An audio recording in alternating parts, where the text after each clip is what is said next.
Hola amigos, ¿qué tal? ¿Cómo están? Dios les bendiga. Bienvenidos a nuestro programa Palabras de Vida. Permítanme comentar con ustedes o hacer un estudio del capítulo 7 del libro de Daniel.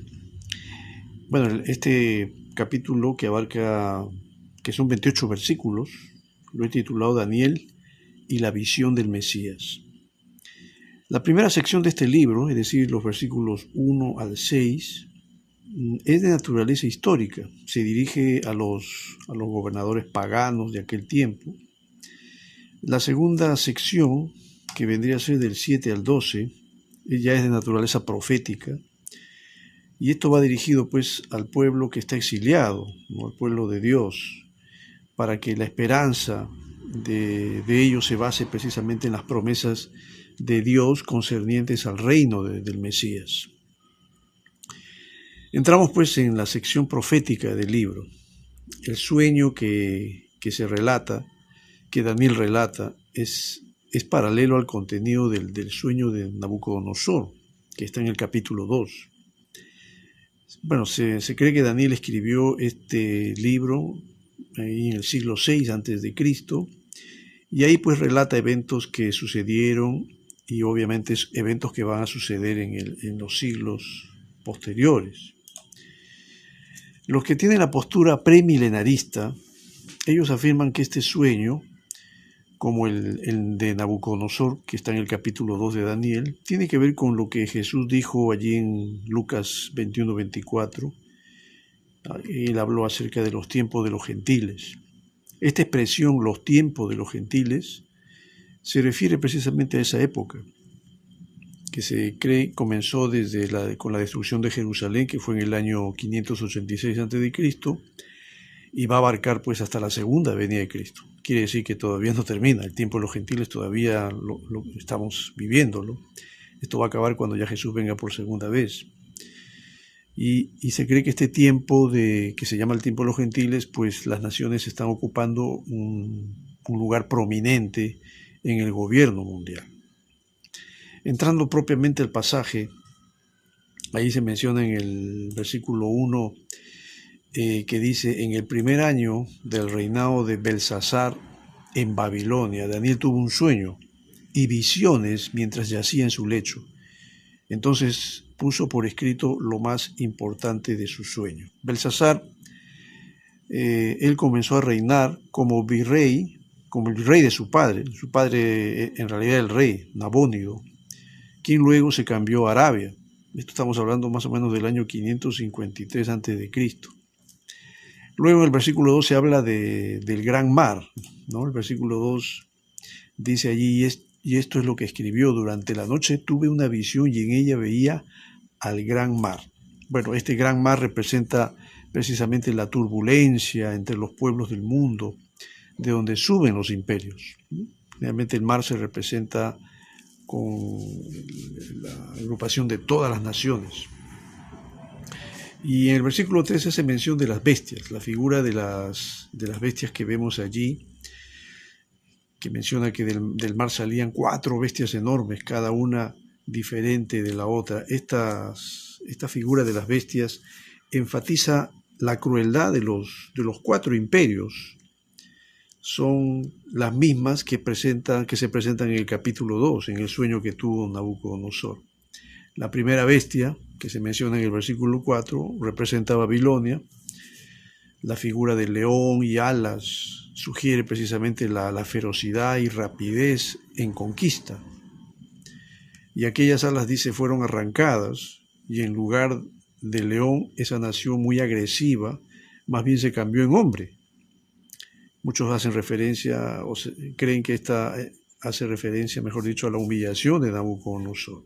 ¿Recuerdas cuando Nabucodonosor perdió la razón y se volvió como un animal? Y empezó a vivir en el campo, le creció el cabello en todo el cuerpo y vivía como animal y comía como los animales. Bueno, él vivió en esa situación por 7 años. Esa fue la humillación de Nabucodonosor por su soberbia, su orgullo. Fue un rey muy, muy cruel y agresivo. Y bueno, la agresividad y la conquista cesaron, porque luego se da pase a la segunda bestia, versículo 5, que representa al imperio medo-persa, y se simboliza ahí con el oso, ¿no? El versículo 5 dice: la segunda bestia que vi se parecía a un oso, se levantaba sobre uno de sus costados y entre sus fauces tenía 3 costillas. A esta bestia se le dijo: levántate y come carne hasta que te hartes. Esta segunda bestia representa precisamente al imperio medo-persa. El oso es un animal poderoso, con gran apetito, y el imperio medo-persa conquistó más territorio que Babilonia, que lo que logró conquistar Babilonia. Sus fronteras llegaron hasta cerca de Grecia. Era un imperio rapaz. Como dice el pasaje, se alzaba de un costado más que del otro, que significa que a veces los medos dominaban y a veces los persas. Y las 3 costillas que se menciona allí probablemente hagan referencia a Babilonia, a Lidia, que estaba ubicado en Asia Menor, y a Egipto. En el versículo 6 se habla de la tercera bestia. Dice allí: ante mis propios ojos vi aparecer otra bestia, la cual se parecía a un leopardo, aunque en el lomo tenía 4 alas, como la de un ave, y esta bestia tenía 4 cabezas y recibió autoridad para gobernar. La cuarta bestia, como menciona este versículo, la tercera bestia, el versículo 6, representa al imperio greco-macedónico. Alejandro el Grande fue la figura sobresaliente. En solo 11 años logró conquistar a los imperios entonces conocidos. Derrotó a los persas y se extendió hasta la India y China.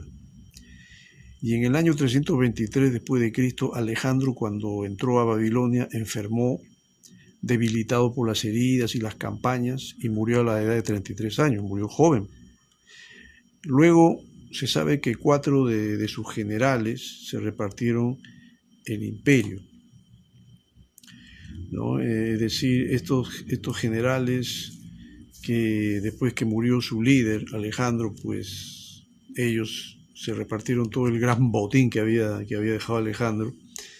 Ptolomeo recibió Egipto y Palestina, Antígono recibió Asia, Casandro Grecia y Macedonia, y Lisímaco se quedó con Tracia. La rapidez del desarrollo y crecimiento de Alejandro está representado por el leopardo con alas de ave, como menciona el pasaje.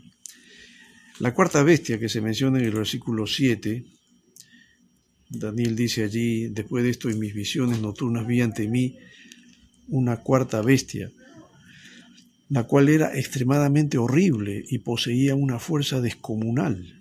Con sus grandes colmillos de hierro aplastaba y devoraba a sus víctimas, para luego pisotear los restos. Tenía 10 cuernos y no se parecía en nada a las otras bestias. Esta cuarta bestia es la misma descrita figuradamente por Juan en Apocalipsis capítulo 13, versículo 1 al 8, que representa el imperio romano. La crueldad de esta bestia sobresale, por ejemplo, en la forma como trataron a los judíos en el año 70 después de Cristo, cuando el general romano Tito ingresó a Jerusalén y la destruyó. Los 10 cuernos que se mencionan pueden hacer referencia a 10 naciones que todavía muchos consideran que no han existido. Bueno, en ese tiempo no existían. Y se afirma que estas 10 naciones renacerán al final del tiempo, cuando Cristo venga por segunda vez, y se piensa que habrá una reestructuración del Imperio Romano. Bueno, hay quienes han llegado a pensar que estas 10 naciones probablemente hagan referencia a la Comunidad Económica Europea, ¿no? Que inicialmente pues fueron 10, me parece que ahora son un poco más. Pero yo creo que más bien esta alianza de 10 naciones son las que van a tomar forma realmente cuando aparezca el anticristo y empiece a gobernar el mundo. Luego se menciona en el versículo 8 a un cuerno pequeño. Dice allí: mientras me fijaba en los cuernos, en los 10 cuernos, ¿no?, que tenía la bestia, vi surgir entre ellos otro cuerno más pequeño. Por causa de este fueron arrancados 3 de los primeros, y el cuerno pequeño parecía tener ojos humanos y una boca que profería insolencias. Este cuerno pequeño hace referencia al anticristo, un personaje que muchos consideran que va a ser un ser humano y que no tendrá respeto de Dios ni de su pueblo. En los versículos 9 y 10, 9 al 10, Daniel nos presenta un evento en el cielo. Allí dice, mientras yo observaba, versículo 9, mientras yo observaba esto, se colocaron unos tronos y tomó asiento un venerable anciano. Su ropa era blanca como la nieve y su cabello blanco como la lana. Su trono con sus ruedas centellaban como el fuego, y de su presencia brotaba un torrente de fuego. Miles y millares le servían, centenares de miles lo atendían. Al iniciarse el juicio, los libros fueron abiertos. Estos versículos 9 y 10, Daniel nos presenta un evento en el cielo, donde los tronos representan a la autoridad final que ha de prevalecer sobre todo. Dios mismo, el anciano de días, es el que preside lleno de santidad y justicia, y que como juez se sentará para juzgar a todos los hombres. Las ruedas del trono nos sugiere de la movilidad de Dios y la omnipresencia suya, que está en todo lugar para juzgar. Los versículos 11 y 12 nos hablan precisamente de que la bestia, el anticristo, será finalmente destruida con la segunda venida de Jesús, que está relatado en Apocalipsis 21:20. Estos versículos 11 y 12 dicen, yo me quedé mirando por causa de las grandes insolencias que profería el cuerno, y seguí mirando hasta que a esta bestia la mataron. La descuartizaron y echaron los pedazos al fuego ardiente. A las otras bestias les quitaron el poder, aunque las dejaron vivir por algún tiempo. Como dije, los versículos 11 y 12 nos hablan de que la bestia, el anticristo, será finalmente destruida con la segunda venida de Jesús. Sin embargo, el espíritu de las tres primeras bestias, o los tres primeros imperios, subyace todavía en la cuarta. Daniel queda sorprendido de esta visión, como menciona ahí el versículo 13 al 15. Y es aquí donde precisamente me quiero detener un poco, porque creo que es aquí donde él ve a Jesús. Él habla del Hijo del Hombre. Él dice, versículo 13, en esta visión nocturna vi que alguien con aspecto humano venía entre las nubes del cielo, se acercó al venerable anciano y fue llevado a su presencia. Y se le dio autoridad, poder y majestad. Todos los pueblos, naciones y lenguas lo adoraron. Su dominio es un dominio eterno que no pasará y su reino jamás será destruido. Y Daniel dice, y yo, Daniel, me quedé aterrorizado y muy preocupado por las visiones que pasaban por mi mente. Como dije, él ve a Jesús, ve al Hijo del Hombre llegar hasta el anciano de días con las nubes del cielo. Es decir, después de la resurrección se acercó a Dios para recibir el reino, después de cumplir con su plan de redención. Como dice, Daniel queda aún con preguntas en su cabeza, por eso que él acude a uno de los que estaban allí, que asistían, como se menciona en los versículos 16 al 22, y él se acerca para preguntarle sobre la cuarta bestia. Esta cuarta bestia, representada, como hemos dicho, por el Imperio Romano, también se refiere al gobierno del Anticristo, que algunos llaman el Imperio Romano reconstruido, que atacaría a los santos, que al final saldrían victoriosos con el regreso triunfal de Jesús, como está relatado en Apocalipsis 13, versículos 6 al 7, y también en Apocalipsis 19, versículo 11 al 14. Ahora, la interpretación sobre la cuarta bestia se refiere, como dijimos, al Imperio Romano, que fue cruel en su trato contra sus enemigos. Algunos consideran que los 10 cuernos eran los 10 emperadores romanos, los Césares, que tuvo Roma, ¿no? Augusto, Tiberio, Calígula, Claudio, Nerón, Galba, Otón, Vitelio, Vespasiano, Tito y Domiciano. Bueno, son 11 en total, pero a Domiciano lo relacionan con el cuerno pequeño, porque su feroz persecución contra los cristianos duró casi 200 años. Domiciano sofocó 3 levantamientos contra él de parte de 3 grupos nacionales, y se afirma que los 3 cuernos arrancados pueden simbolizar a estos 3 grupos nacionales que que combatieron contra él. Pero hay que entender que este imperio romano reconstruido tiene una interpretación escatológica, porque el anticristo también perseguirá a los santos en la llamada gran tribulación que se menciona allí en Mateo 24, 21, y que sabemos muy bien que lo va a hacer por 3 años y medio, como se menciona allí en Daniel, en el capítulo 7, versículo 23 al 25, que habla del tiempo, tiempos y la mitad de un tiempo. El anticristo va a perseguir a los judíos y va a perseguir a los cristianos, pero sabemos muy bien que el triunfo final será de Jesús, ¿no? Ahí en los versículos 26 al 28 dice: los jueces tomarán asiento y al cuerno se le quitará el poder y se le destruirá para siempre. Entonces se dará a los santos, que son el pueblo del Altísimo, la majestad y el poder y la grandeza de los reinos. Su reino será un reino eterno, y lo adorarán y obedecerán todos los gobernantes de la tierra.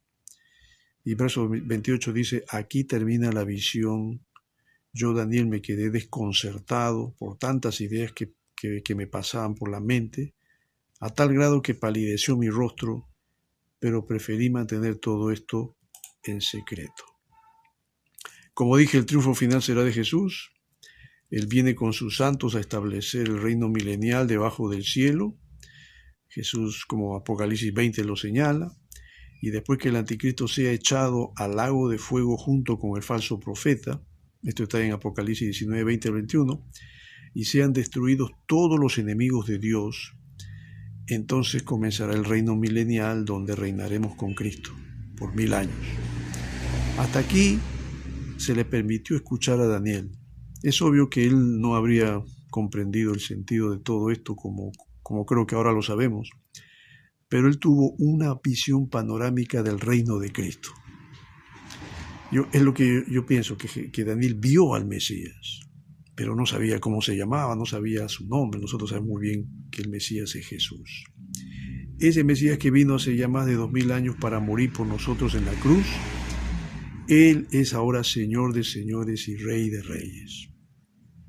Esto te comparto, mi querido amigo, tú que estás escuchando esta prédica, porque si tú todavía no tienes a Cristo en tu corazón, tienes que tomar la decisión importante de recibirlo, de creer en Él, porque Él murió por tus pecados en la cruz.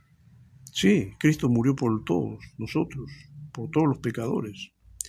Y todos los que están vivos, los que estamos vivos, tenemos la oportunidad de salvar nuestra alma, de creer en Jesucristo, de recibirlo como nuestro Señor, como nuestro Salvador personal. Tú tienes esa oportunidad, por supuesto que la tienes. Allí en Juan, el capítulo 1, versículo 12, dice: mas a cuantos lo recibieron, a Jesús, a los que creen en su nombre, les dio el derecho de ser hijos de Dios. Si tú recibes a Cristo, si tú crees en Él, tú vas a recibir esa potestad, ese derecho de ser un hijo de Dios. Estos no nacen de la sangre ni por deseos naturales, dice, porque es un nacimiento espiritual, ni por voluntad humana, sino que nacen de Dios. El nuevo nacimiento es ese. Es lo que también llamamos la conversión. Cuando un hombre, una mujer, una persona escucha la palabra, escucha el mensaje de salvación y cree en Jesucristo, la salvación es automática. Implica obviamente que uno debe permanecer en esa fe, debe permanecer en esa comunión con Dios, debe perseverar en los caminos del Señor y debe ser fiel a Dios hasta la muerte. Como dice el Señor, a una de las iglesias Apocalipsis: sé fiel hasta la muerte y yo te daré la corona de la vida. Mi querido amigo, tú que estás escuchando esta hora, si tú todavía no tienes a Cristo en tu corazón, acepta a Cristo, cree en el Señor Jesucristo, salva tu alma, porque tu estancia en este mundo va a ser temporal. ¿Tú vas a vivir cuántos años? Muchos no llegarán a los 70, 80, muy raros llegan a los 90 o 100. Pero ya sea que vivas 60, 70, 80 o 90 años, o llegues a 100, de todas maneras te vas a ir de este mundo, pero lo importante es saber a dónde te vas a ir. Asegura tu salvación con Cristo, porque Él dijo: yo he venido para que tengas vida y vida en abundancia. Cristo vino a darnos vida, vida eterna. Por eso, esta es tu oportunidad de creer en Él, de aceptarlo en tu corazón. Y espero que lo hagas. Te agradezco por este tiempo que me has dado para poder compartir esta reflexión. Que Dios te bendiga.